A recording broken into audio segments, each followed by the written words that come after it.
पे इल्ज़ाम लगा दिया, तो मुझे हर पार्टी में घुमा चुके हैं लोग, फ़र्क नहीं पड़ता। तब कई पार्टी के लोग आपके साथ खड़े हुए थे, जी। बीजेपी के थे, बाकी सारे पार्टियों के भी थे, लेकिन इस बार जो है सिर्फ अरविंद केजरीवाल ने आपके बारे में ट्वीट किया है या आम आदमी पार्टी के लोगों ने सवाल उठाए उस पर, तो ये क्या है? मतलब क्या कोई आपका कनेक्शन हो रहा है आम आदमी पार्टी से? लोग, मतलब कई लोगों का आरोप है कि उसके वजह से ये शुरू हो गया, एक तरीके से क्या कहते हैं कि आपको एक सिग्नल देने की कोशिश है, या ऐसा कुछ है आपको लगता है, या आप पॉलिटिक्स में जा रहे हैं, या ऐसा कुछ है? देखिए, मेरा वाईफाई नहीं पकड़ता, इसलिए मैं सिग्नल लेता नहीं हूँ किसी के, फर्क नहीं पड़ता, काम रुकना नहीं चाहिए। पंजाब वगैरह कुछ ऐसा कुछ है? मैं 2 बार राज्यसभा जो सीट्स हैं छोड़ चुका हूँ। किससे? मैं ये नहीं पता, बात कर सकता, मैं भी आफ्टर द इंटरव्यू में आपसे बात कर पाऊंगा। सोनू, आपने, आपका स्टेटमेंट हमने सबसे पहले पढ़ा और आपने उस पर अपनी जो आपकी तरफ से आपकी साइड रखने की कोशिश की है, लेकिन इनकम टैक्स डिपार्टमेंट के कुछ स्पेसिफिक आरोप है। सबसे पहला आरोप तो ये है कि आपने टैक्स चोरी करने की कोशिश की। जो इनकम आपके पास आता है वो आपने अनसिक्योर्ड लोन्स के रूप में लेने की कोशिश की है, और उसके बाद वो अनसिक्योर्ड लोन्स आपने एक लखनऊ बेस्ड कंपनी में, इंफ्रास्ट्रक्चर कंपनी में, कंस्ट्रक्शन कंपनी में उसको इन्वेस्ट करने की कोशिश की है। स्पेसिफिक आरोप। देखिए, सबसे पहले तो मैं ये कहूँगा कि जो लोग भी अपना काम कर रहे हैं बहुत अच्छे ढंग से कर रहे हैं। मैं पूरा as a citizen of this country में I abide by all the laws, और जो भी उन्हें चाहिए था हम लोगों ने उनको हर एक डॉक्यूमेंट दे दिया गया है, हर एक रजिस्टर्ड डॉक्यूमेंट दे दिया गया है। अगर आप बात करें कि जयपुर में है, लखनऊ में, मेरा उसमें 1 इंच भी जगह नहीं है। आज तक मेरा कुछ घर नहीं है, फ्लैट नहीं, कुछ भी नहीं है।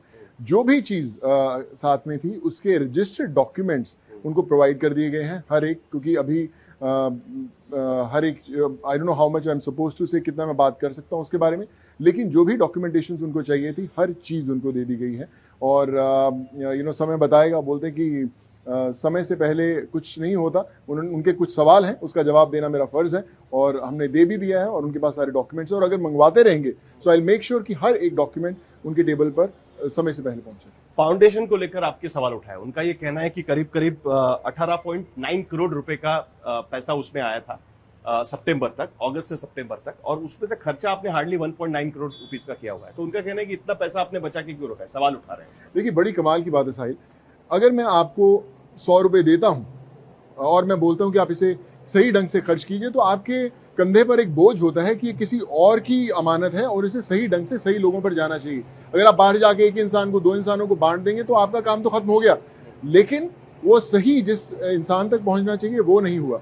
मेरी फाउंडेशन में जो भी पैसा आया है, सू चैरिटी फाउंडेशन में, उसमें बहुत एक मात्रा मेरी खुद की एंडोर्समेंट फीस है। आपने खुद पैसे डाले? खुद की एंडोर्समेंट फीस है। अगर मुझे कोई ब्रांड आता है, मैं बड़े बड़े कॉर्पोरेट्स के ब्रांड्स के, बहुत सारे ब्रांड्स के, मेरा पहला हर एक कॉर्पोरेट को ये रिक्वेस्ट रहती है कि आप मेरे जो मेरी फीस है उसको 50% कम कर दीजिए, कुछ ब्रांड्स में 100% कम कर दीजिए, कुछ में 25%, जो भी उन कॉर्पोरेट्स को ठीक लगता है वो पैसा आप फाउंडेशन में दान कीजिए ताकि हम ज़्यादा लोगों तक मदद कर पाएँ। वैसा ही हुआ।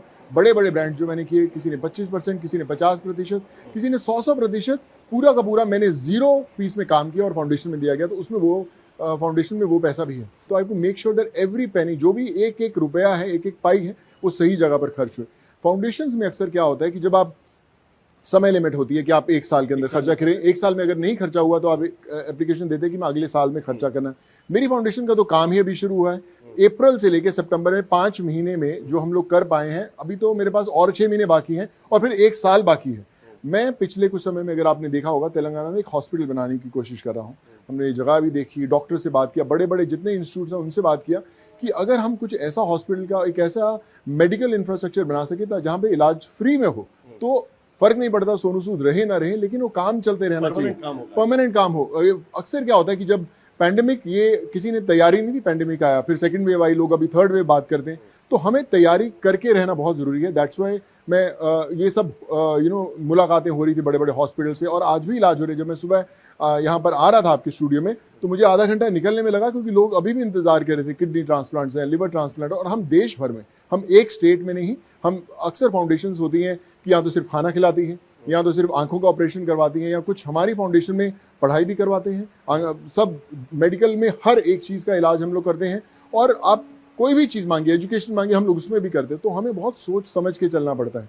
मेरे पास अभी भी समय है खर्च करने का, मैं करूँगा। तो अगर आप बोलें कि आपने खर्चा नहीं किया, तो मुझे शाबाशी देनी चाहिए कि आपने खर्चा सही करना है, इसलिए आप आराम से कीजिए ताकि वो सही हाथ में जाए। लेकिन 1 साल में खर्च हो जाएगा आपका कहना? ऑफ कोर्स खर्च होगा, अभी भी हो रहा है, मैं आपको बता रहा हूँ। और अगर हम पूरा नहीं कर पाए तो हम लोग वापस विल फॉलो द प्रोसेस कि अगर 6 महीने और लगते हैं उसको खर्च करना है। ठीक है। आपने जो बच्चों का एग्जाम्पल दिया उसे क्राउड फंडिंग कहा जाता है जी उसको लेकर भी इनकम टैक्स को दिक्कत है। उनका ये कहना है कि कुछ क्राउड फंडिंग ये फॉरेन से आया हुआ है और जिससे की वजह से FCRA जो फॉरेन से जो कंट्रीब्यूशन आता है उसकी जो गाइडलाइंस है उसका उल्लंघन हो रहा है। उसमें 2 करोड़ रुपया आपके फाउंडेशन में जो आया हुआ है that is a violation of FCRA, ये आरोप है। बड़ी कमाल की बात है साहिल साहब, जब मैं ये पूरा प्रोसेस हो रहा था मैंने एक डॉक्यूमेंट दिया था उनको।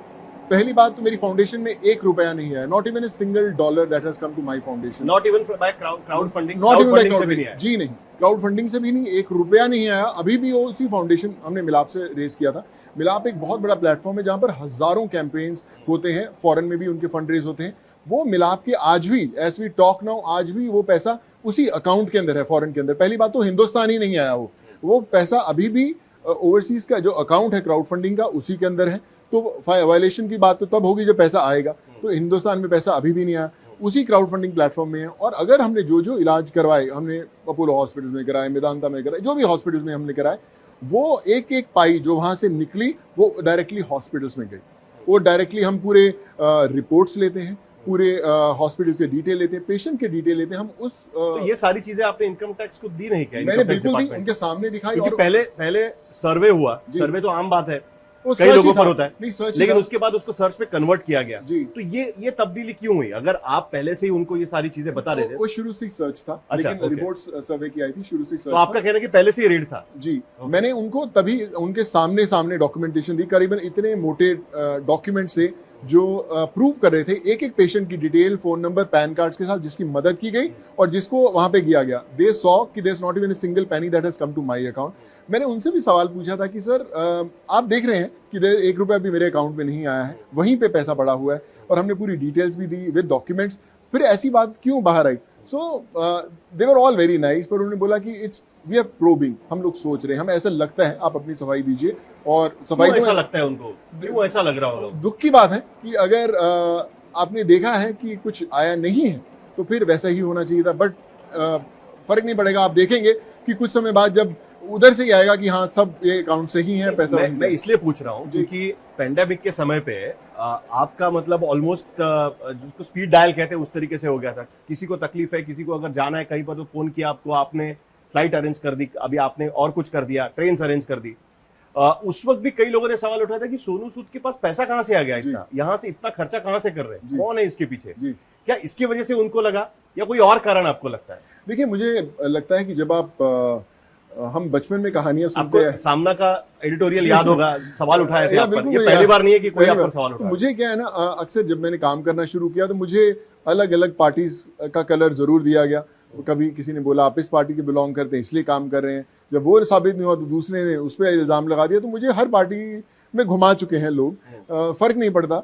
मैं हमेशा मानता हूं कि जब मुझे किसी के हॉस्पिटल बेड के लिए फोन आता था, जब मुझे ऑक्सीजन के लिए फोन आता था, दवाइयों के लिए फोन आता था, तो मैं नहीं देखता था कि वो किस राज्य से है, उसमें कौन सी पार्टी रूल कर रही है। मेरा मकसद होता था हेल्प करना, मैं आज भी कर रहा हूँ। सवाल उठा रहे थे कि पैसा कहाँ से आ रहा है। बिल्कुल, मैं आपको वही बता रहा हूँ। जब हम लोग मदद भी कर रहे थे तो हमारे साथ भी बहुत सारे लोग जुड़े कि सोनू यार बहुत अच्छा कमाल कर रहा है, बसेस तो भेज रहा है, आधी बस हमारी तरफ से भेजेंगे आप, हम आधी बस भेजना चाहेंगे, हम एक बस भेजना चाहेंगे, मैं बसेस के अंदर पानी देना चाहता हूँ, मैं बसेस के अंदर खाना देना चाहता हूँ। तो एक मूवमेंट थी जहाँ पे लोग जुड़ने शुरू हुए। आपने दिल्ली का नाम लिया, अच्छा वो आपने दिल्ली का नाम लिया क्योंकि मैं दिल्ली पर ही आने वाला था। क्या दिल्ली से आपका जुड़ना, ये कई लोग कहते हैं, क्योंकि अभी हमने देखा कि जब सामना में एडिटोरियल आया था तब कई पार्टी के लोग आपके साथ खड़े हुए थे, बीजेपी के थे, बाकी सारे पार्टियों के भी थे, लेकिन इस बार जो है सिर्फ अरविंद केजरीवाल ने आपके बारे में ट्वीट किया है या आम आदमी पार्टी के लोगों ने सवाल उठाए उस पर। तो ये क्या है, मतलब क्या कोई आपका कनेक्शन हो रहा है आम आदमी पार्टी से? लोग मतलब कई लोगों का आरोप है कि उसके वजह से ये शुरू हो गया, एक तरीके से क्या कहते हैं कि आपको एक सिग्नल देने की कोशिश है, या ऐसा कुछ है आपको लगता है, या आप पॉलिटिक्स में जा रहे हैं, ऐसा कुछ है? देखिए, मेरा वाईफाई नहीं पकड़ता इसलिए मैं सिग्नल लेता नहीं हूँ किसी के, फर्क नहीं पड़ता, काम रुकना नहीं चाहिए। पंजाब वगैरह कुछ ऐसा कुछ है? मैं 2 बार राज्यसभा जो सीट्स हैं छोड़ चुका हूँ। किससे? मैं ये नहीं पता बात कर सकता, मैं भी आफ्टर द इंटरव्यू में आपसे बात कर पाऊंगा, लेकिन पैंडेमिक के दौरान 2 दफा मुझे आई रिमेम्बर कि जब मुझे एक फोन आया कि उन्होंने बोला कि do you want to go to the upper house, तो मैंने बोला कि thank you so much, but I feel very honoured कि मुझे आप इस लायक समझते हैं। पर mentally I was not ready. मुझे लगा कि लोग सोचेंगे कि यार इसी के लिए कर रहा है या क्या है, या मैं किसी से पूछता नहीं, सही भी करता हूँ गलत भी करता हूँ, अपना जो दिल में आता है आगे निकल पड़ता हूँ। लेकिन अगर मुझे सीट मिल गई, कहीं ये थम ना जाए, तो I was not very sure. तो मैंने बोला कि अभी शायद मैं मेंटली तैयार नहीं हूँ उसके लिए, तो अभी आप मुझे छोड़िए। पॉलिटिक्स बहुत कमाल का फील्ड है, मैं हमेशा बोलता हूँ। लोग बोलते हैं कि यार पॉलिटिक्स इज डर्टी गेम, आप जाओगे, पॉलिटिक्स से परहेज नहीं है, बिल्कुल परहेज नहीं। मुझे लगता है बहुत कमाल का। अगर पॉलिटिशियंस अच्छे नहीं होंगे तो देश कहाँ से चलेगा। आज हम और तो आप भी जा सकते हैं पॉलिटिक्स। देखिए, मैं वही बोल रहा हूँ, मुझे परहेज नहीं है। जब मैं मेंटली रेडी होऊंगा तो मैं अपने छत पे चढ़ खड़ा होकर जोर से सारे पूरे दुनिया को बताऊंगा कि आई एम रेडी और मैं आ रहा हूँ।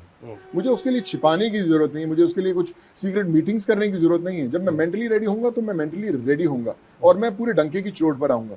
लेकिन मैं जैसे आपको बोलता हूँ कि कई बार आपको किसी की आइडियोलॉजीज फॉलो करनी पड़ती है कि भैया जब मुझे राज्यसभा ऑफर हुई तो मैंने उनको बोला कि देखिए ऐसा है, 2 शर्तें होंगी।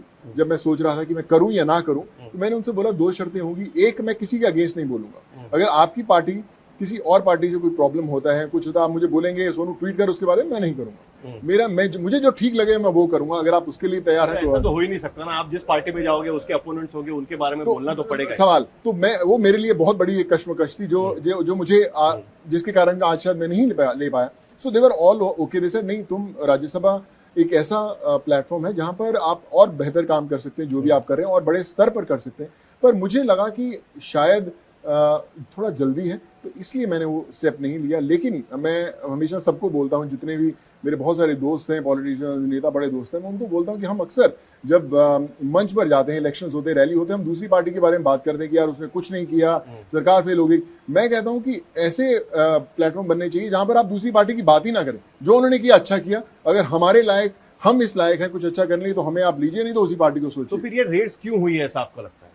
What can be the reason behind it? अगर आप कह रहे हैं कि आपका सब कुछ ठीक है, why did income tax department feel कि आपके यहाँ पर आके रेड करना चाहिए? सिर्फ आप पर नहीं, आपसे जुड़े बाकी जो जगह है वहां पर भी जाके उन्होंने किया। देखिए, मुझे लगता है तो ये तो वही जवाब दे सकते हैं कि क्या कारण है।